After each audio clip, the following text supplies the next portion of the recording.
Hi hello నమస్తే welcome to our channel TGTV వార్తా కథనాలపై విశ్లేషణ కార్యక్రమం మార్నింగ్ న్యూస్కు స్వాగతం. నేను మీ జర్నలిస్ట్ సత్య. ముందుగా రాష్ట్రంలో జరిగిన పరిణామాలను కనుక పరిశీలించినట్లయితే రాష్ట్రంలో శాంతి భద్రతలు పూర్తిగా క్షీణించాయని చెప్పడానికి నిన్నటి రోజున జరిగిన ఈ 24 గంటల్లో జరిగిన 4 వరుస సంఘటనలే దీనికి మరి సాక్షాత్కారంగా నిలుస్తూ ఉన్నాయి. అమానవీయ సంఘటనలు జరిగినాయి. ఏదైతే పెద్దపల్లి జిల్లా సుల్తానాబాద్ దగ్గర రైసు మిల్లులో 6 ఏళ్ల చిన్నారిపై అదే పక్క రైస్ మిల్లులో పనిచేసే డ్రైవర్ వలస కూలి ఆమె మీద అఘాయిత్యం చేసిండు. అమ్మాయి మీద 6 ఏళ్ల పాప మీద అఘాయిత్యం చేసి ఆమెను మరి క్రూరంగా హత్య చేసిన పరిస్థితిని మనం ఇక్కడ గమనించవచ్చు. ఇకపోతే అదేవిధంగా భూ వివాదంలో మరి సొంత రక్త సంబంధికుని విన్నే మరి కర్రలతో దాడి చేసి మరి హత్య చేసిండ్రు. ఈ విషయంగా పోలీసులకు ముందస్తుగా చెప్పినప్పటికీ కూడా పోలీసులు పట్టించుకోకపోవడంతో మరోవైపు గ్రామస్తులు 100 డయల్ చేసినా కూడా స్వయంగా ఎస్ఐకి ఫోన్ చేసినా కూడా ఆయన నిర్లక్ష్యం వహించడం మూలంగా ఒక నిండు ప్రాణం బలైపోయింది. అదేవిధంగా ఏదైతే ముఖ్యమంత్రి సోదరుడు తిరుపతి రెడ్డికి సంబంధించిన అనుచరులు మరి ఏదైతే దారి కట్టంగా ఉన్నదని చెప్పి ట్యాంకర్ డ్రైవర్ను తీవ్రంగా చితకబాదిండ్రు. అదేవిధంగా హైదరాబాద్లో నడిబొడ్డున ఒక యువకుని హత్య చేసిండ్రు. ఈ వరుస సంఘటనలు కనుక చూసినట్టయితే 24 గంటల లోపలనే ఈ రకమైన మరి సంఘటనలు జరుగుతున్నాయంటే రాష్ట్రం తెలంగాణలో ఏ విధంగా నేరాలు ఘోరాలు పెరిగిపోయినాయి అనే అంశాన్ని మనం ఇక్కడ గమనించవచ్చు. గతంలో ప్రతిపక్షంలో ఉన్న సమయంలో పిసిసి అధ్యక్షునిగా మరి రేవంత్ రెడ్డి ఇలాంటి సంఘటనల మీద తీవ్రంగా విరుచుకుపడ్డాడు. మంత్రులు ఏం చేస్తానని, ముఖ్యమంత్రి ఏం చేస్తానని. ఈ పరిస్థితులలో మరి ప్రస్తుతం ఈయనేం చేస్తాననే విషయం కూడా చెప్పాలి. ఒకవైపు ఎప్పుడు బదిలీ అవుతుందో తెలియక తట్టాపుట్టా చదువుకొని అధికారులందరూ సిద్ధంగా ఉన్నారు. ఎవరు కూడా వాళ్ళ శాఖల మీద దృష్టి నిలపలేకపోతా ఉన్నారు.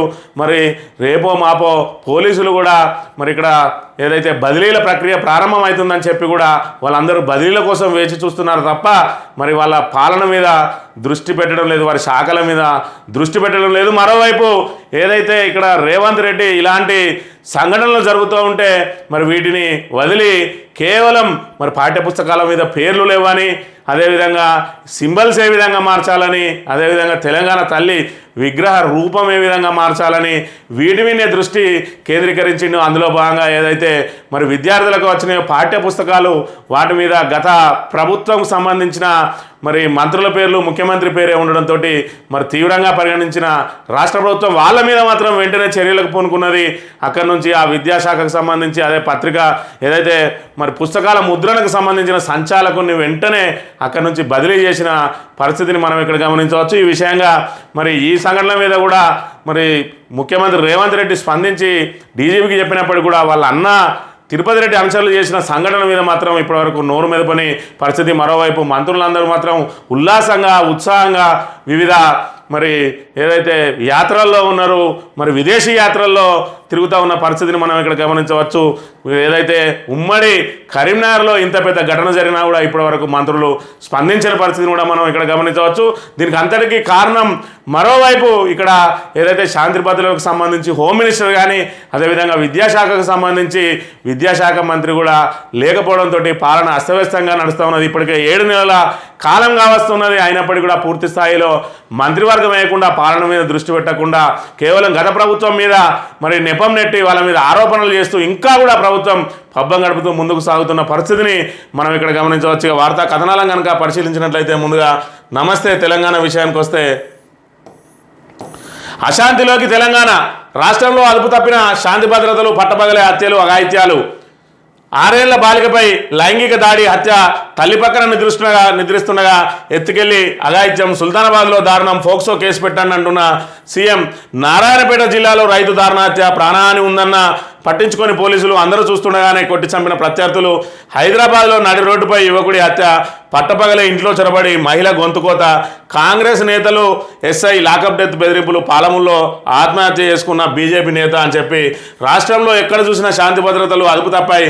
రాష్ట్ర వ్యాప్తంగా గురువారం రాత్రి నుంచి శుక్రవారం వరకు జరిగిన 24 గంటల్లో అనేక నేరాలు ఘోరాలు చోటు చేసుకోవడం శాంతి భద్రత దుస్థితికి అద్దం పడుతున్నది. భూ వివాదం కారణంగా నారాయణపేట జిల్లా ఉట్కూరు మండలం పట్టపగలు ఓ వ్యక్తిని 5-6 కలిసి కర్రలతో కొట్టి చంపడం కలకలం సృష్టించింది.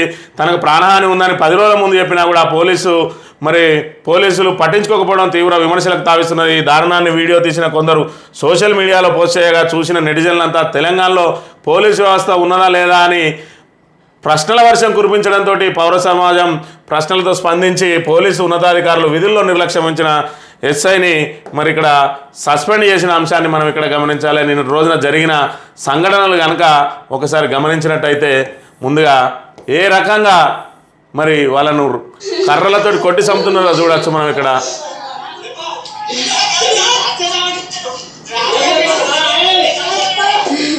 ఒక వ్యక్తిని పట్టపగలు ఈ రకంగా దారుణంగా కొట్టి చంపినా కూడా మరి ఏదైతే పోలీసులకు గత ప్రభుత్వం మరి వాహనాలు ఇచ్చి ద్విచక్ర వాహనాలు ఇచ్చి మరి సమస్యల మీద తక్షణం స్పందించడానికి అన్ని రకాల కల్పించి అదేవిధంగా ఏదైతే సమాచార వ్యవస్థను కూడా పటిష్టం చేసింది, 100 డయల్లు ఏర్పాటు చేసింది, ఏదైనా సంఘటన జరిగిన మరుక్షణం అక్కడికి వాలే విధంగా అన్ని రకాల ఏర్పాట్లు చేసినా కూడా మరి సమాచారం అందించినా కూడా పోలీసులు ఇక్కడికి సకాలంలో చేరుకోకపోవడంతో ఈయన పూర్తిగా మరి ఇక్కడ ఏదైతే భూ తగాదాలతోటి మరి ఇక్కడ ఈయన కన్ను మూసిన వ్యవస్థను కూడా మనం గమనించవచ్చు. ఇక మరో అంశాన్ని కనుక చూసుకున్నట్టయితే ఇక్కడ ఇది మక్తల్లో జరిగిన సంఘటన. అదేవిధంగా హైదరాబాద్లో ఇక్కడ నడి రోడ్డు మీద హత్య చేసిన పరిస్థితిని కూడా మనం ఇక్కడ గమనించవచ్చు. ఇంకో అంశాన్ని చూసినట్టయితే ఇక్కడ 6 ఏళ్ల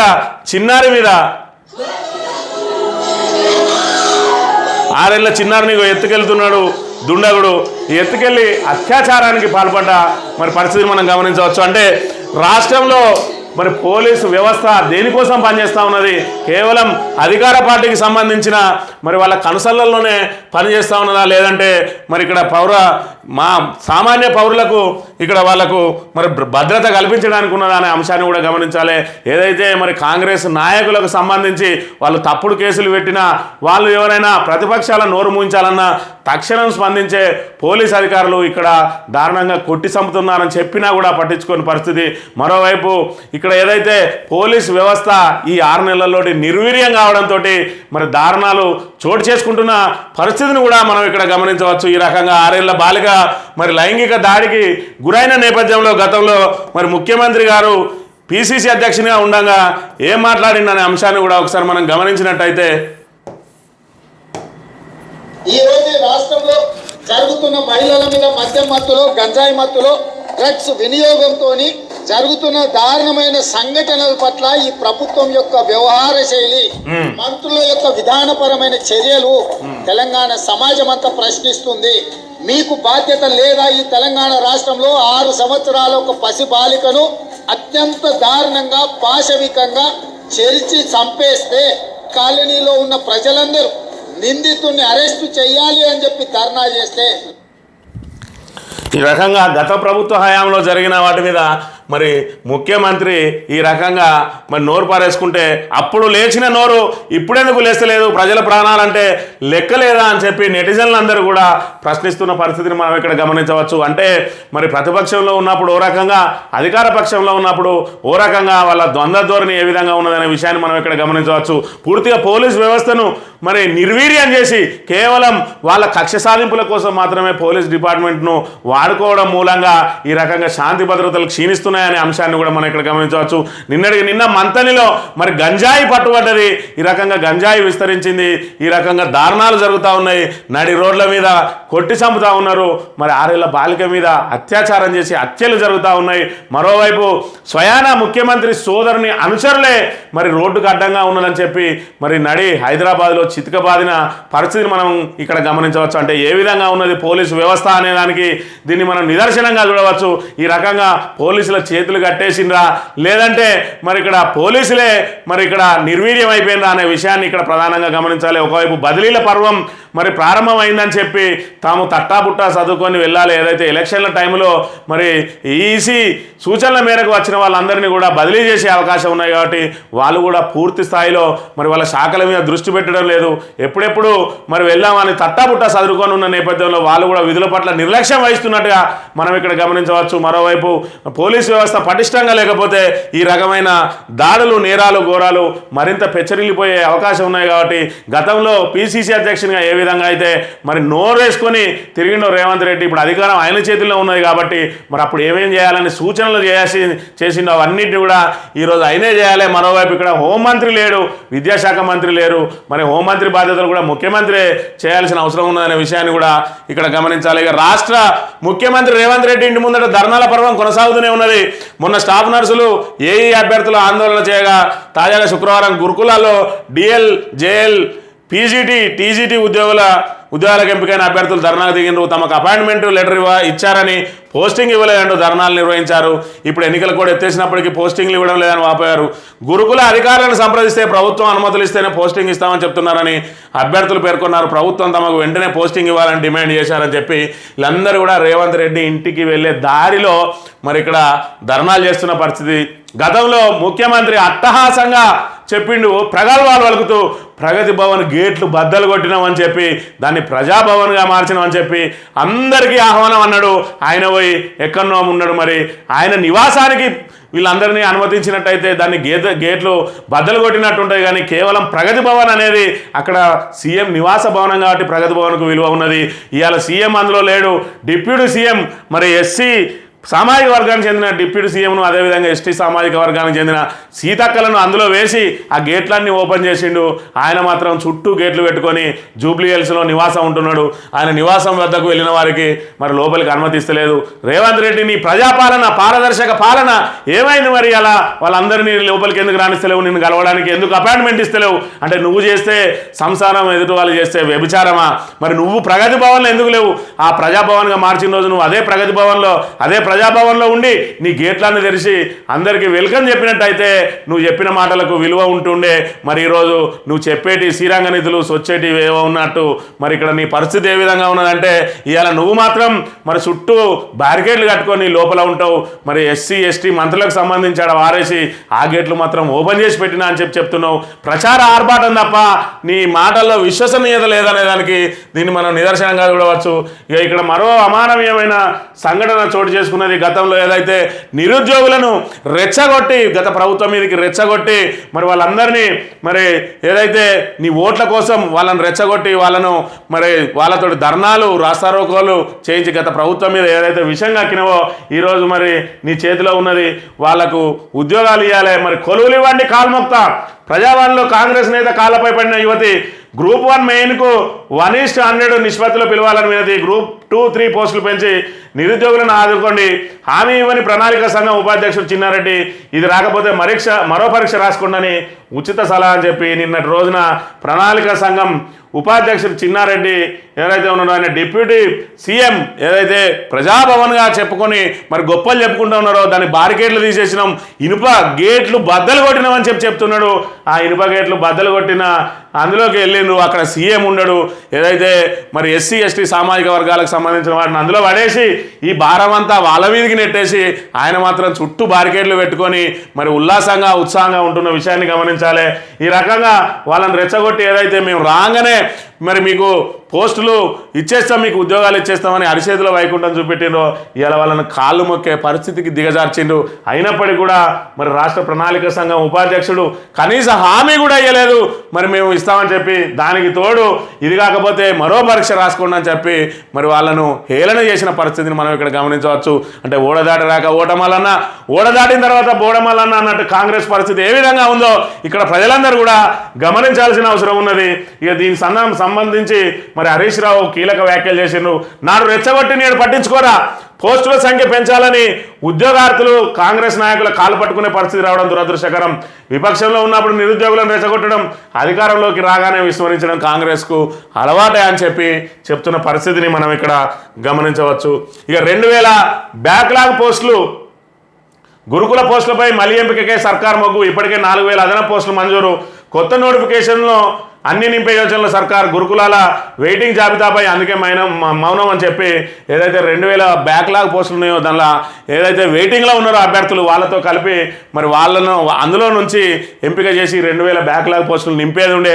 అయినప్పటికీ కూడా ఇంకో 4000 పోస్టులు అదనపు పోస్టులు మంజూరు చేసి వీటికి కలిపి చేస్తామని చెప్పి తాత్సారం చేస్తూ ఉన్నది. ఇప్పటికే మరి ఏదైతే గురుకుల అభ్యర్థులకు మరి నియామక పత్రాలు ఇచ్చారో వాళ్ళ పోస్టింగ్ల కోసం పడిగాపులు కాస్తూ ఉన్నారు. ఇంకా ఈ 6000 పోస్టులు ఎప్పుడు నింపుతారు అనేది ప్రశ్నార్థకంగా మారిన అంశాన్ని కూడా మనం ఇక్కడ గమనించవచ్చు. సామాన్యుడిపై ధరాఘాతం, భారీగా పెరిగిన కూరగాయల ధరలు 15 రోజుల్లో 60% మేర పెరుగుదల, రెండింతలైన ఉల్లి టమాటా రేట్లు స్థానికంగా 20% తగ్గిన ఉత్పత్తులు, 15 నెలల గరిష్టానికి టోకు ద్రవ్యోల్బణం. ఏదైతే మరి ఇక్కడ 15 రోజులలోనే 60% మేర కూరగాయల ధరలు పెరిగినాయి. మరోవైపు ఇక్కడ ఉల్లి టమాటా రేట్లు కూడా రెండింతలైన పరిస్థితి. సామాన్యుల్ని మరి ధరాఘాతం మరి ఇబ్బందులకు గురి చేస్తూ ఉన్నది. వాళ్ళు ఖచ్చితంగా 3 పూటలు అన్నం తినే పరిస్థితి కూడా లేని పరిస్థితులలో ప్రభుత్వం ఏ రకంగా చర్యలు తీసుకుంటుంది అనే విషయాన్ని కూడా మనం ఇక్కడ గమనించాలి. ఇక చింపేయండి, తిరిగివ్వండి, అతికించండి. ఏదైతే మరి పుస్తకాలు మరి పాఠ్య పుస్తకాలు ఉన్నాయో బడులలో మరి విద్యార్థులకు ఉచితంగా పంపిణీ చేసే పాఠ్య పుస్తకాలలో గత ప్రభుత్వకు సంబంధించిన మంత్రులు, ముఖ్యమంత్రి ఫోటోతో పాటు మరి అధికారులు కూడా గతంలో ఉన్న అధికారుల పేర్లు వేయడంతో దాన్ని మరి అక్కడ రాష్ట్ర ప్రభుత్వం సీరియస్ అయింది. దానికి సంబంధించి 2 అధికారులను బదిలీ పెట్టేసింది. ఏదైతే మరి పుస్తకాల ప్రింటింగ్ సంచాలకుడు ఉంటాడో ఆయనను కూడా బదిలీ చేసిన పరిస్థితి. ఈ పరిస్థితులలో మరి ఏం చేయాలి ఆ పుస్తకాలన్నింటినీ అని చెప్పి మరోవైపు వాపసు తీసుకొని కొత్తగా ప్రింటింగ్ చేయండి అని చెప్పడంతో మరి ఇక్కడ తీవ్ర స్థాయిలో విమర్శలు వచ్చినాయి ప్రభుత్వం మీద. ఏదైతే పక్కనే ఉన్నాడు చంద్రబాబు నాయుడు, ఏదైతే రేవంత్ రెడ్డికి స్వయాన గురువు, ఆ గురువు మరి ఇక్కడ విద్యార్థులకు పంపిణీ చేసే స్కూల్ బ్యాగుల మీద జగన్ ఫోటోలు ఉన్నాయి. అయినప్పటికీ కూడా మరి ప్రజాధనం వృధా చేయొద్దు, వాటిని యథాతథంగా పంపిణీ చేయండి అని చెప్పి అక్కడ చంద్రబాబు చెప్పిన నేపథ్యంలో ఇక్కడ రేవంత్ రెడ్డి మరి పునరాలోచనలో పడ్డాడు. అయినప్పటికీ కూడా ఆయన ఇగో సాటిస్ఫై కాలేదు. మరి దాన్ని యథాతథంగా ఇస్తే ఆయన మనసుకు ఒప్పుకోదు కాబట్టి ఖచ్చితంగా ఫస్ట్ చింపేయండి అన్నాడు, తర్వాత తిరిగివ్వండి అన్నాడు, తర్వాత అతికించండి అంటా ఉన్నాడు. ఏదైతే వాళ్ళ పేర్లున్న ఆ పేపర్ను మరి ముందు మాట పేపర్ను చింపేయమన్నాడు. దాని వెనుకనే వందే మాతరం జాతీయ గీతం ఉండడంతో మరి తీవ్ర విమర్శలు వస్తున్న నేపథ్యంలో మళ్ళీ ఆ పుస్తకాలన్నింటినీ రిటర్న్ తీసుకోండి అని చెప్పిండు. రిటర్న్ తీసుకోండి అనగానే మళ్ళీ ఖజానా మీద భారం పడుతుందని ఆ రకమైన విమర్శలు రావడంతో మళ్ళీ తిరిగి అతికించండి, ఏదైతే ముందటి పేజీని చింపి వెనుక పేజీకి అతికించండి, అట్టకు అంటేయండి, వందే మాత్రం మరి కనబడేలా అని చెప్పి చెప్తున్న పరిస్థితిని మనం ఇక్కడ గమనించవచ్చు. అయినప్పటికీ కూడా యథాతథంగా పంపిణీ చేయండి అని మాత్రం రేవంత్ రెడ్డికి చెప్పడానికి మనసు ఒప్పడం లేదు. ఆయన ఇగో సాటిస్ఫై కావడం లేదు. కేసీఆర్ ఆనవాళ్లే చేర్పేస్తా అన్న వ్యక్తి ఇక్కడ బుక్కుల మీద కేసీఆర్ ఫోటోలు ఉంటే ఏ రకంగా తట్టుకుంటాడు? ఆయన పూర్తి స్థాయిలో కేసీఆర్ను ఏ రకంగా ద్వేషిస్తాడు అనేది ఈ సంఘటన నిదర్శనంగా నిలిచే అవకాశం ఉన్నది. స్థానిక ఎన్నికలు ఇప్పట్లో కష్టమే, ఉలుకు పలుకు లేని రాష్ట్ర ప్రభుత్వం. హైకోర్టులో జూలై 2న కేసు విచారణ, ప్రభుత్వ అఫిడవిట్కు కోర్టు ఆదేశం, న్యాయస్థానం నిర్ణయమే కీలకం అని చెప్పి ఎలాగో ఇక్కడ ప్రభుత్వం మరి ఇక్కడ దాని మీద బీసీ ఏదైతే కాంగ్రెస్ పార్టీ ఎన్నికల మేనిఫెస్టోలో పెట్టింది, మా ప్రభుత్వం రాగానే బీసీ కులగణన చేసి దానికి తగ్గట్టుగా బీసీల రిజర్వేషన్లను పెంచుతాం, ఆ తర్వాతనే స్థానిక ఎన్నికలు నిర్వహిస్తామని. మరోవైపు బీసీ కులగణన ఇప్పటి వరకు మరి దాని మీద ఉలుకు పలుకు లేదు. మరోవైపు ఆల్రెడీ ఇక్కడ పంచాయతీల పాలకవర్గం మూసింది. రేపు ఎల్లుండో మరి జూలై 4వ తారీఖు లోపల ఇక్కడ మండల పరిషత్ అదేవిధంగా జిల్లా పరిషత్ల పదవీ కాలం కూడా మూస్తే వాటికి కూడా స్పెషల్ ఆఫీసర్ల పాలన మొదలు కాబోతా ఉన్నది. మరోవైపు జూలై 2న కోర్టులో దీని మీద విచారణ ఉన్నది. ఇప్పటి వరకు ప్రభుత్వం ఏం నిర్ణయం తీసుకోలేదు. మరి అఫిడవిట్ దాఖలు చేయాలని చెప్పి కోర్టు ఆదేశించిన నేపథ్యంలో జూలై 2న జరిగే విచారణలో కోర్టు ఏం ఆదేశిస్తే అదే రేపు ప్రభుత్వం పాటించడానికి ప్రయత్నం చేస్తూ ఉన్నది. నెపమంతా కోర్టు మీదకి నెట్టి మరి ఇక్కడ తప్పించుకునే ప్రయత్నం చేస్తూ ఉన్నది తప్ప వాళ్ళు మాట ఇచ్చిన విధంగా బీసీల కులగణన చేసి రిజర్వేషన్లు పెంచడానికి మాత్రం మొగ్గు చూపడం లేదనే అంశాన్ని ఇక్కడ ప్రధానంగా గమనించాలి. ప్రక్షాళన సంక్షేమం అని చెప్పి సాక్షి దినపత్రిక మరి ఇక్కడ మంత్రులకు సంబంధించి పాలన గాడిన పడేలా కీలక అంశాలపై సీఎం రేవంత్ రెడ్డి దృష్టి, డిప్యూటీ సీఎం భట్టి మంత్రిత్వములతో విడివిడిగా భేటీ, అధికార యంత్రాంగాన్ని ప్రక్షాళన చేయాలనే నిర్ణయం, సంక్షేమ అభివృద్ధి కార్యక్రమాల వేగవంతానికి చర్యలు, బడ్జెట్ రూపకల్పన, రుణమాఫీ పరిమితులు, ఆర్థిక అంశాలు, నామినేటెడ్ పోస్టులపై సమీక్ష, స్థానిక సంస్థల ఎన్నికలు, కులగణన, ఏఐసిసి సమీక్షలపైన మంత్రులతో మంతనాలని చెప్పి మరి ప్రక్షాళన, సంక్షేమం అంటే ఏదైతే తమకు అనుకూలంగా ఉన్న అధికారులు ఎవరు, మరి వ్యతిరేకంగా ఉన్న అధికారులు ఎవరు అని చెప్పి అన్ని శాఖల్లో ఉన్న అధికారులందరినీ కూడా బదిలీ చేసి తమకు అనుకూలంగా ఉండే అధికారులను ముందుగా ప్రక్షాళన చేసుకొని ఆ తర్వాత సంక్షేమానికి సంబంధించి ఇప్పుడు వీళ్ళు ఇచ్చిన 6 గ్యారంటీలు కూడా సంక్షేమ పథకాలకు సంబంధించినవి. 6 గ్యారంటీలకు తోడు ఇంకా బోనస్ అనేది అదనంగా ఉన్నది, అదేవిధంగా రుణమాఫీ అనేది అదనంగా ఉన్న పరిస్థితులలో, ఈ పరిస్థితులలో ఏదైతే మనకు ఆదాయం వస్తున్నదో రాష్ట్ర ప్రభుత్వానికి ఆదాయానికంటే ఖర్చు ఇప్పటికి ఎక్కువ ఉన్నది. ఈ నేపథ్యంలో మరి ఇక్కడ ఏ రకంగా ఈ రుణమాఫీ చేయాలి, కొత్త పథకాలు ఏ విధంగా అమలు చేయాలి, ఇప్పుడు ఏదైతే 2,000 రూపాయల పెన్షన్కే ఇక్కడ నానా తంటాలు పడుతున్న ప్రభుత్వం రేపు 4,000 చేస్తే మరి ఎంత అదన భారం పడుతుంది, అది ఎక్కడి నుంచి చేయాలని చెప్పి మరోవైపు ఇక్కడ ఏదైతే ఏపీలో నెలకొన్న ప్రభుత్వం ఇక్కడ రేవంత్ రెడ్డికి తలనొప్పిగా మారింది. ఆయన వచ్చి రావడంతో మొదటి సంతకమే పెన్షన్ల పెంపు మీద మరి డిఎస్సి, మెగా డిఎస్సి మీద వేసిండు. మరి ఇలా ఎన్నికల మేనిఫెస్టోలో పెట్టింది మెగా డిఎస్సి వేస్తాం మేము రాగానే అని, అదేవిధంగా మేము రాగానే పెన్షన్లు వేస్తామన్నాడు. 7 నెలలైనా కూడా పెన్షన్లు పెంచలే. మరోవైపు చంద్రబాబు నాయుడు తాను మాట ఇచ్చిన విధంగా ఏప్రిల్ నుంచే మరి ఏదైతే పెరిగిన పెన్షన్లను అమలు చేస్తామన్నాడు. మరి ఇప్పుడు నిన్నటి రోజున మొన్న 3 రోజులు అయితే లేదు ఆయన ప్రమాణ స్వీకారం చేసి మరి ఏప్రిల్ నెల నుంచి వేయాలని చెప్పి ఈ జూలైలో వాస్తవంగా చూడాలంటే ఆయన ఛార్జ్ తీసుకున్న జూలై నుంచి అమలైతే ఆగస్టు నెలలో పెరిగిన పెన్షన్ ఇప్పటికే 3,000 అమలవుతుంది. అక్కడ పెన్షన్ 4,000 ఇవ్వాలి. కానీ తాను మాట ఇచ్చిన విధంగా ఏప్రిల్, మే, జూన్కు సంబంధించిన ఏరియర్స్తో పాటు మరి ఇక్కడ ఏదైతే జూలై నెలలో ఇస్తాన పెంచిన మరి ఏదైతే పెన్షన్ 4,000, ఈ 4,000 ప్లస్ ఆ ఏరియర్స్ 3,000, 7,000 రూపాయలు ఈ జూలై నెలలో ఇచ్చి ఆగస్టు నుంచి 4,000 ఇవ్వడానికి మరి ఆయన ఆదేశాలు జారీ చేసిన పరిస్థితి. మనకి ఏరియర్స్ మాట దేవుడెరుగు, కనీసం కోడ్ అయిపోయింది. ఇప్పటి నుంచి అయినా 4,000 ఇవ్వండి అంటే ఇప్పటికే ఒక 2,000 ఎగ్గొట్టిండ్రు పెన్షన్దారులకు అనే విషయాన్ని కూడా మనం ఇక్కడ గమనించాలి. 2016లో ఉన్న పెన్షన్ను 16 రూపాయలు కట్ చేసి 2,000 ఇస్తా ఉన్నారు.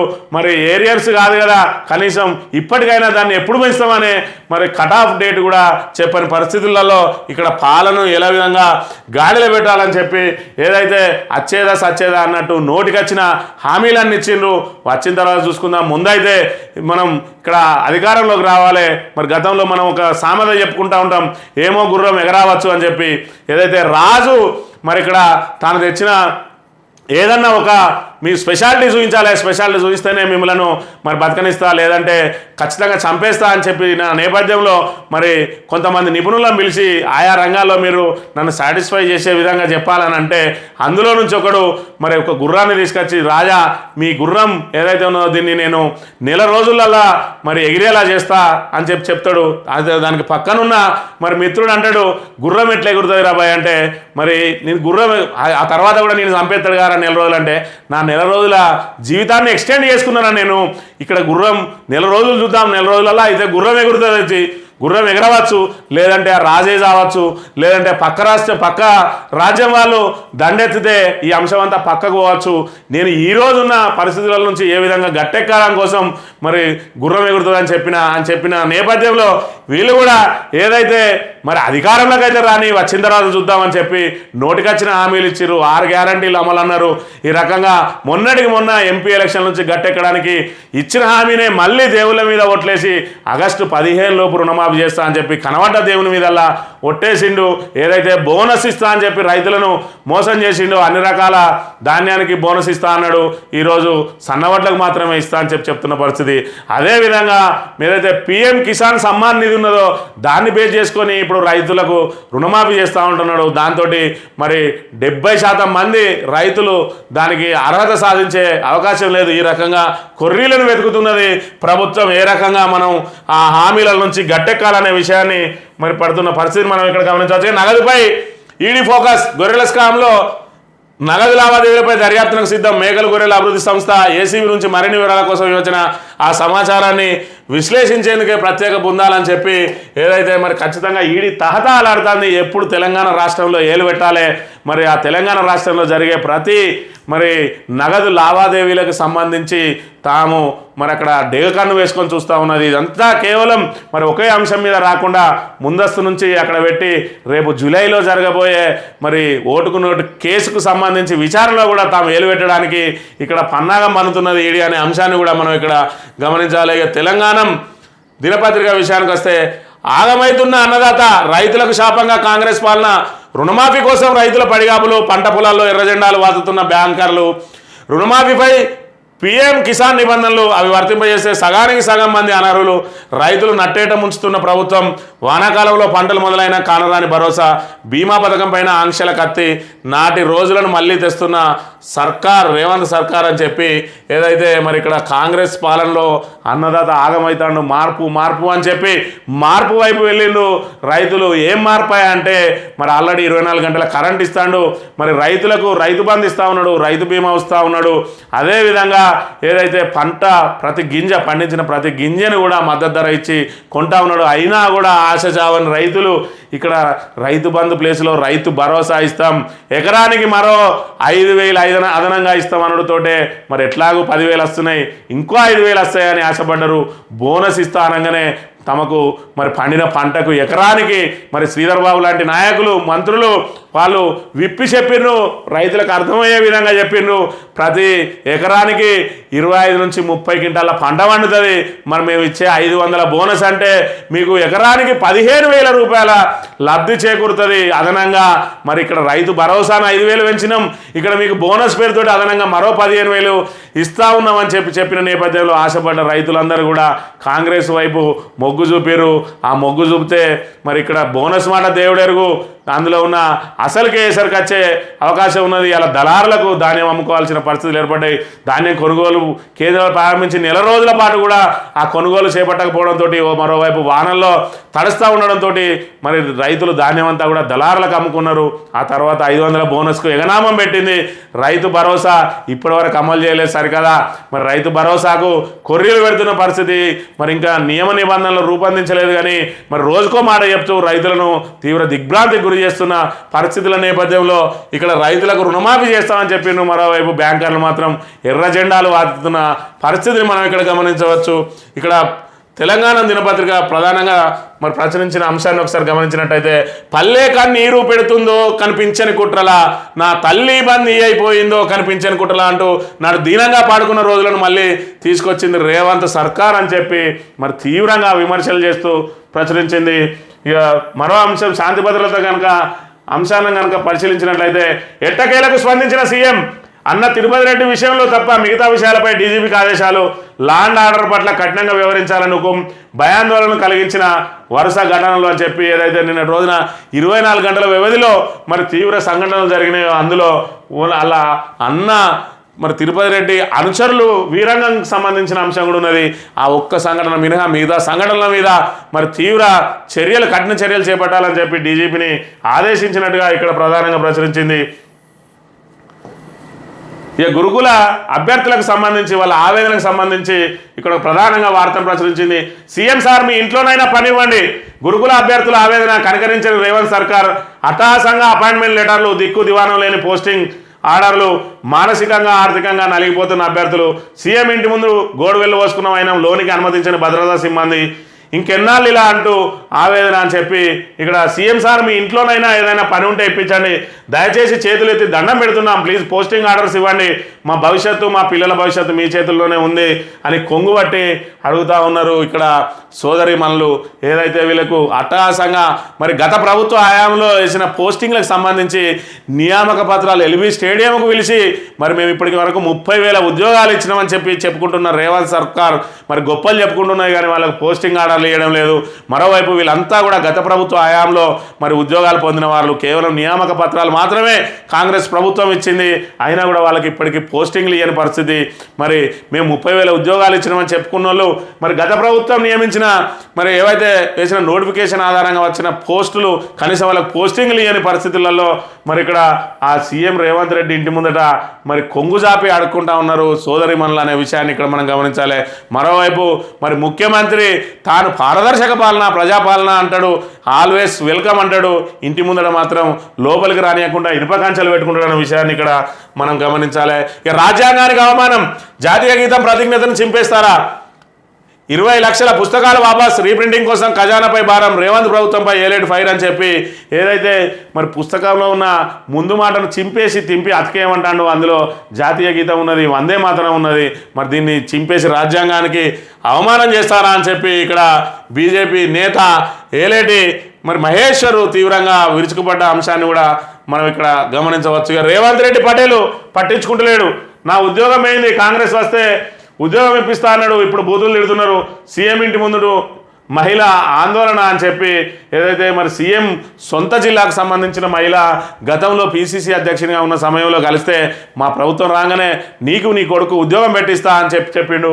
ఇప్పటికి ఇంటి ముందరికి పోతేనే బూతులు తిడుతున్నా అని చెప్పి ఆమె సొంత జిల్లాకు సంబంధించిన ఒక మహిళ ఇక్కడ ఆవేదన వ్యక్తం చేస్తున్న విషయాన్ని మరి ఇక్కడ ప్రధానంగా ప్రచురించింది తెలంగాణ దినపత్రిక. ఇక ముఖ్యమంత్రి రేవంత్ రెడ్డి గొప్పలు, విద్యార్థులకు ఉచిత ప్రయాణం మేం కల్పించాం, రేవంత్ రెడ్డి కౌంటర్ ఇచ్చిన హరీష్. గతంలో నిరుద్యోగులను రెచ్చగొట్టారు, నేడు నాయకుల కాలు పట్టుకునేలా చేస్తున్నారు, ట్విట్టర్ వేదికగా హరీష్ రావు మండిపాటు అని చెప్పి నిన్నటి రోజున మరి ఇక్కడ ముఖ్యమంత్రి రేవంత్ రెడ్డి ఏదైతే తనకు ఒక జర్నలిస్ట్ పంపిండని చెప్పి సిద్దిపేట నుంచి విద్యార్థినులు మరి ఆధార్ కార్డు పట్టుకొని మరి తాము ఉచిత బస్సు చేయబట్టి మరి ఈరోజు స్కూల్కు వెళ్ళగలుగుతున్నాం అని చెప్పి గొప్పగా అలా ట్విట్టర్లో పోస్ట్ చేసిండు. దానికి సంబంధించి మరి విద్యార్థులకు ఉచిత ప్రయాణం మేము కల్పించినాం, రేవంత్ రెడ్డి గొప్పలు చెప్పుకుంటుండని చెప్పి హరీష్ రావు తీవ్రంగా విమర్శలు చేసిండు ఎక్స్ వేదికగా. దానికి సంబంధించి ప్రధానంగా ప్రచురించింది ఈ ఆంధ్రజ్యోతి దినపత్రిక. విషయానికి వస్తే అక్రమ క్రమబద్ధీకరణపై విజిలెన్స్ నివేదిక సిద్ధం, త్వరలో ప్రభుత్వానికి అందజేత, అసెంబ్లీ ఎన్నికల వేళ అక్రమ పర్వం అని చెప్పి ఏదైతే మరి తనకి ఇంట్రెస్ట్ ఉన్నదో రాధాకృష్ణకు దానికి సంబంధించిన ఒక అంశాన్ని మరి పత్రికలో వేసి దాని మీద ఇప్పుడు విజిలెన్స్ నివేదిక వచ్చిందని దాని మీద ప్రభుత్వం చర్యలు తీసుకోబోతా ఉన్నదని చెప్పి అదంతా తమ గొప్పే అని చెప్పి ఇక్కడ ప్రధానంగా ప్రచురించుకున్నాడు మరి కాంగ్రెస్ తాబేదార్ పత్రిక. ఇక బీసీ లెక్కల కోసం ఓటర్ల జాబితా ఆధారంగా సర్వే, ఆ తర్వాతే బీసీ రిజర్వేషన్ల ఖరారు, ఆ వెంటనే స్థానిక సంస్థల ఎన్నికలు, సర్వేపై త్వరలో తుది నిర్ణయం, కులగణన ఆలస్యమయ్యే అవకాశం ఉన్నందునే అని చెప్పి మరి 7 నెలల నుంచి తాత్సారం చేసి ఈరోజు ఆలస్యమయ్యే అవకాశం ఉన్నదంటే అంటే పంచాయతీల పాలకవర్గం, స్థానిక సంస్థల పాలకవర్గం ఏ రోజుతోటి ముగుస్తూ ఉన్నది, దానికి తగ్గ ఏర్పాట్లు ఏం చేసుకోవాలి, మనం ఇచ్చిన హామీ ఏంది, అది నెరవేరాలంటే ఏం చేయాలనే మరి ఇంగిత జ్ఞానం లేకుండా చేసిన దానికి మరి సిగ్గు ఎగ్గు లేకుండా ఇక్కడ వంత పడుతూ ఉన్నాడు ఆంధ్రజ్యోతి మరి రాధాకృష్ణ అనే అంశాన్ని కూడా ఇక్కడ మనం చూడవచ్చు. పవన్ డిప్యూటీ సీఎం, ఆయనకు పంచాయతీరాజ్ గ్రామీణాభివృద్ధి, లోకేష్కు ఐటీ హెచ్ఆర్డీ ఆర్టీసీ మంత్రులకు శాఖలు కేటాయించిన చంద్రబాబు, అచ్చెన్నకు వ్యవసాయం, అనితకు హోంశాఖ అని చెప్పి నిన్నటి రోజున మరి ఏపీకి సంబంధించిన కొత్త పాలకవర్గం కొలువుదిరింది.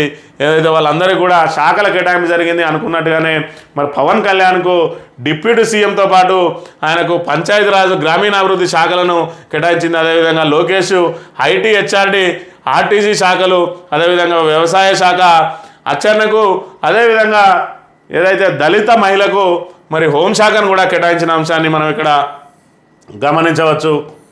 నీట్ మార్కులు ర్యాంకులపై సర్కార్ రిగ్గింగ్, 24 లక్షల మంది ఆకాంక్షల్ని తొక్కేసింది, పేపర్ లీక్ కాకపోతే బీహార్లో 13 అరెస్టులు ఎందుకు అంటున్న ఖర్గే, యువత కళలపై దాడి చేసిందంటున్న ప్రియాంక, చీట్లా నీట్ అంటున్న జయరాం రమేష్, ఎంట్రన్స్ కుంభకోణాలకు చరమగీతం పాడదాం, తమిళనాడు సీఎం స్టాలిన్ అంటా ఉన్నాడు, సిబిఐ దర్యాప్తు కోసం సుప్రీంలో పిటిషన్లు, కేంద్రానికి ఎన్టీఏకి నోటీసులు జారీ అని చెప్పి మరి నీట్ వివాదం మరి తీవ్ర స్థాయిలో పోతా ఉన్నది. ప్రతిపక్షాలు అన్నీ కూడా మరి ఏదైతే నీట్లో మరి బైకి పై 67 మందికి రావడాన్ని మరి ఇక్కడ తప్పుపడతా ఉన్నారు. అదేవిధంగా ఒకే పరీక్షల్లో రాసిన సుమారు 7 మందికి కూడా 720/720. మరోవైపు ఒక్కొక్క సబ్జెక్టులో వాళ్ళకు ఇంటర్లో 1-2 మార్కులు వచ్చిన వాళ్ళకు కూడా ఇక్కడ బైకి పై వచ్చిన విషయాన్ని ఇక్కడ ప్రస్తావిస్తూ ఉన్నారు. మరి ఈ రకంగా ఏదైతే వాళ్ళు గ్రేస్ మార్కులు కలిపినో ఆ గ్రేస్ మార్కులు కూడా ఇక్కడ నీట్ ర్యాంకులకు కారణమైనవి. అవి కొంతమందికే అంటే కొన్ని పరీక్ష పత్రాల్లో ఏదైతే ఉన్నదో ఆ పరీక్ష పత్రాలు సుమారు 1500 మంది రాసిరు, వాళ్ళందరూ గ్రేస్ మార్కులు వాళ్ళకి అని చెప్పి దీని వివాదం నేపథ్యంలో కోర్టుకు మరి ఏదైతే నిర్వాహకులు ఆ గ్రేస్ మార్కులు తొలగిస్తున్నామని చెప్పిన పరిస్థితి. మరోవైపు నీట్లో ఎలాంటి అవకతవకలు జరగలేదని చెప్తా ఉన్నారు. మరి అవకతవకలు జరగకపోతే బీహార్లో 13 మందిని ఎందుకు అరెస్ట్ చేసిరని చెప్పి మరి కాంగ్రెస్ జాతీయ అధ్యక్షుడు మల్లికార్జున ఖర్గే ప్రశ్నిస్తున్న పరిస్థితిని కూడా మనం ఇక్కడ గమనించవచ్చు.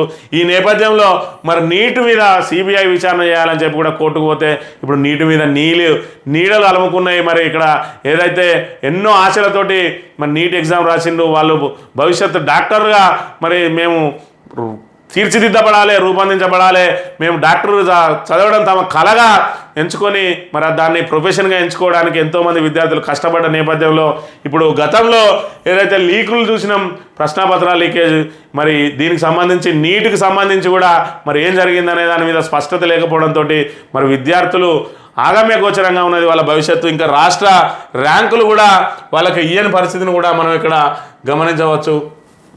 ఈనాడు దినపత్రిక విషయానికి వస్తే 2 నెలలు 30,000 కోట్లు రుణమాఫీ, రైతు భరోసా, రైతు బీమాలకు అవసరం, రుణాల సేకరణకు ఉన్న అన్ని మార్గాల అన్వేషణ, రిజర్వ్ బ్యాంకును సంప్రదిస్తున్న రాష్ట్ర ప్రభుత్వం అని చెప్పి ఏదైతే 2 నెలలంటే ఇప్పుడు ఇది మరి జూన్ నెల, జూలై, ఆగస్టు 15వ తేదీలోపు మరి రుణమాఫీ చేస్తా అని చెప్పి సవాల్ చేసిండు రేవంత్ రెడ్డి. అదేవిధంగా ఆగస్టు 14వ తేదీ వరకు గత ప్రభుత్వం రైతు బీమాకు డబ్బులు కట్టి ఉన్నది. మరి ఆగస్టు 14 లోపు అంటే వారం 10 రోజుల ముందే మరి రైతు బీమా మీద మళ్ళీ స్పష్టత రావాలి. దానికి సంబంధించి మరి సంప్రదింపులు జరిగి రైతు బీమాకు అవసరమైన మరి ఫండ్ కూడా ప్రభుత్వం కడితేనే రైతు బీమా అమలయ్యే అవకాశం ఉంటుంది. దాని మీద ఇప్పటివరకు సర్కారు ఎలాంటి నిర్ణయం తీసుకోలేదు. మరి ఇక్కడ ఇటు రుణమాఫీకి మరి దీనికి అదేవిధంగా రైతు భరోసాకు వీటన్నిటికీ కూడా 30,000 కోట్లు అవసరం అని చెప్తున్న పరిస్థితి. మరి 30,000 కోట్లు అంటే గతంలో 40,000 కోట్లు ఓన్లీ రుణమాఫీకి అన్నారు. మరి ఇక్కడ రైతు భరోసాకు అదేవిధంగా రైతు బీమాకి ఇంకా అదనంగా చేయాలి. అదంతా కూడా తగ్గి 30,000 కోట్లకు వచ్చిందంటే ఏదైతే పిఎం సమ్మాన్, కిసాన్ సమ్మాన్ నిధి ఉన్నదో ఆ లబ్ధిదారునే వాడతామంటున్న నేపథ్యంలో మరి సగానికి పైగా సుమారు 60%, 60 నుంచి 70% మంది లబ్ధిదారులు కూడా ఎగిరిపోయే అవకాశం ఉన్నది. దీనికి 30,000 కోట్లను ఏ విధంగా రుణాలు సేకరించాలి అని చెప్పి మరి మార్గాలను అన్వేషిస్తూ ఉన్నది. అదేవిధంగా రిజర్వ్ బ్యాంకును కూడా సంప్రదిస్తూ ఉన్నదని చెప్తున్న పరిస్థితిని మనం గమనించవచ్చు. ఇక పంటలు సాగు చేసే వారికే రైతు భరోసా, ఆ దిశగా యోచిస్తున్న ప్రభుత్వం, వ్యవసాయ శాఖ మంత్రి తుమ్మల ఇంకా యోచించడం వినే ఉన్నది. మరి ఏదైతే 7 నెలలు అవుతుంది ప్రభుత్వం వచ్చి ఇప్పటి వరకు దాని మీద విధి విధానాలు ఖరారు చేయలేదు. మీరు సాగు చేసే వాళ్ళకి ఇస్తారా, 5 ఎకరాలకు ఇస్తారా, 10 ఎకరాలకు ఇస్తారా, ప్రభుత్వ అధికారులకు ఇవ్వమంటారా, లేదంటే ఐటీ చెల్లించే వారికి ఇవ్వమంటారా, ఏదో ఒక విధి విధానాలు ప్రకటించండి అని చెప్పి రైతులందరూ కూడా ఎదురు చూస్తున్న పరిస్థితి. కానీ ప్రభుత్వం విధి విధానాలు మరి అక్కడ నిబంధనలు రూపొందించకుండా, విధి విధానాలు ప్రకటించకుండా రోజుకో అంశాన్ని లీకులు ఇస్తూ ప్రజలు ఏమనుకుంటున్నారని చెప్పి ఫీడ్బ్యాక్ తెచ్చుకునే ప్రయత్నం చేస్తున్న అంశాన్ని ఇక్కడ మనం ప్రధానంగా గమనించాలి. ముందు మాట తెచ్చిన ముప్పు,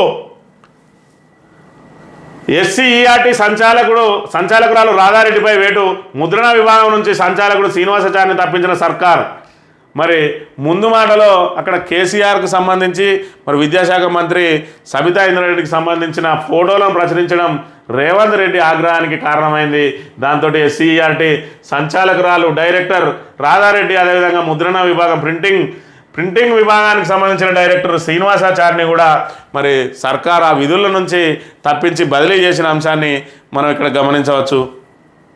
బదిలీలకు వేలాయే, రాష్ట్రంలో భారీగా ఐఏఎస్ ఐపీఎస్ల స్థానచలనాలకు రంగం సిద్ధం అని చెప్పి ఏదైతే మరి ఇక్కడ ఇందాక మనం చెప్పుకున్నట్టుగా ఖచ్చితంగా అధికారులందరినీ కూడా బదిలీ చేసి తమకు అనుకూలంగా ఉన్న వారికి పోస్టింగ్లు ఇవ్వడానికి ప్రభుత్వం ప్రయత్నం చేస్తూ ఉన్నది. అందులో భాగంగా మరి ఇక్కడ కింది స్థాయి నుంచి మొదలుకుంటే ఐఏఎస్ ఐపీఎస్ల వరకు కూడా మరి వాళ్ళు తట్టాబుట్టా సర్దుకొని రెడీగా ఉన్నారు. మరి తమకు స్థానచలనం తప్పదని చెప్పి ఈ నేపథ్యంలోనే ఎవరు కూడా మరి వాళ్ళ మరి పనుల మీద దృష్టి సారించిన విషయాన్ని కూడా మనం గమనించవచ్చు. దాంతో రాష్ట్రంలో శాంతి భద్రతలు కూడా క్షీణించినాయి. మరి ప్రభుత్వం ఏదైనా నిర్ణయం తీసుకుంటే తక్షణం నిర్ణయం తీసుకొని పాలన మీద మరి ఇక్కడ దృష్టి సారించాలని చెప్పి కూడా రాష్ట్ర ప్రజలందరూ కూడా మరి ఆవేదన వ్యక్తం చేస్తున్న పరిస్థితి. త్వరలో రెవెన్యూ ట్రిబ్యునల్, కొత్త రెవెన్యూ చట్టం తీసుకొస్తాం మంత్రి పొంగులేటి. రాష్ట్రంలో నెలకొన్న భూ వివాదాల పరిష్కారానికి త్వరలో రెవెన్యూ ట్రిబ్యునల్ ఏర్పాటు చేయనున్నట్లు రెవెన్యూ శాఖ మంత్రి పొంగులేటి శ్రీనివాసరెడ్డి తెలిపారు. గత ప్రభుత్వం హడావిడిగా అధ్యయనాలు ఏవీ లేకుండా ధరణి పోర్టల్ తీసుకొచ్చిందని దీనివల్ల ఎన్నో సమస్యలు ఉత్పన్నమయ్యాయని ఆరోపించారు. శుక్రవారం సచివాలయంలో ధరణి కమిటీ సభ్యులు కోదండరెడ్డి సునీల్ కుమార్ మధుసూదన్లతో మంత్రి భేటీ అయిందని చెప్పి మరి గత ప్రభుత్వం ధరణిని హడావిడిగా తీసుకొస్తే మీ ప్రభుత్వం మరి దానికి ఏం చేయాలనే దాని మీద ఆలోచన చేయాలి. ఇప్పటికి కూడా మీరు ఇంకా ధరణికి కమిటీ చేసిండు కానీ దాన్ని ఏం చేయాలనే అంశంలో మరి మీకు ఇప్పటికి కూడా స్పష్టత రాలేదనే విషయాన్ని కూడా మనం ఇక్కడ గమనించాలి. అవస్థల ప్రయాణం 1497 గ్రామాలకు ఆర్టీసీ సర్వీసుల్లో అనూహ్యంగా పెరిగిన ప్రయాణికులు, తగ్గిన బస్సులు, 60 నియోజకవర్గాల నుంచి భారీగా డిమాండ్లోనంటే మరి ఖచ్చితంగా ఇప్పుడు ఫ్రీ బస్ అనేటప్పటికీ మరి ఆటోమేటిక్గా మరి ప్రయాణికుల సంఖ్య పెరిగింది. మహిళలందరూ కూడా ఆర్టీసీ బస్సుల్లోనే ప్రయాణం చేయడానికి ప్రయత్నం చేస్తూ ఉన్నారు. ఈ నేపథ్యంలో మరి 1497 గ్రామాలకు సర్వీసులు లేవు, మరి తగ్గిన బస్ సర్వీసులు అంటూ ఉన్నారు. మరి 60 నియోజకవర్గాల నుంచి భారీగా డిమాండ్లు.